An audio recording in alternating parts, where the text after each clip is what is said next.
Hi, welcome to this episode of The Daily. My name is Brendan Malone. Well, last week the Labour Party announced that they wanted to implement a policy of what they're calling a universal allowance or a universal wage, where every New Zealander over the age of 18 would be automatically paid $211 a week by the government. That's $11,000 a year. Now, when I first read about this, I thought there must be more to this. It must be targeted in some way. There must be something more to it. No, it turns out there's not. It's simply paying every New Zealander over 18 a wage. It's a handout, effectively, from the government, regardless of whether they need it or not.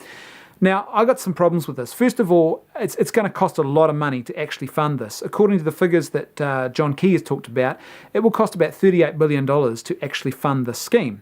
Currently, the government takes in about $29 billion in tax. What that means is the tax bill, the tax take from the government, is actually going to have to more than double in order to pay for the scheme. And when you think about that, you realise, hold on, this is a case of robbing Peter to pay Paul, isn't it? This doesn't make a lot of economic sense when you can just leave people with money rather than creating extra administration and extra tax hurdles and everything else to actually achieve this.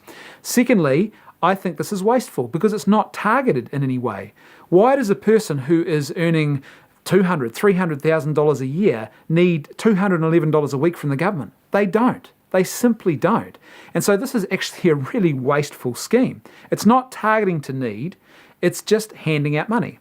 And lastly, I think there is a big issue around whether or not this is actually going to address the real economic issues that this country is grappling with, like all countries are. In the long run, if you want to talk about actually giving people a good standard of living, you've got to address the economic drivers or the factors that are prohibiting an economy from flourishing. You've got to create a situation in which people obviously are getting educated and there's job opportunities. And when they get into those jobs, they are being paid a just wage that enables them to live well. You've also got to address things like the cost of petrol, the cost of groceries and other things.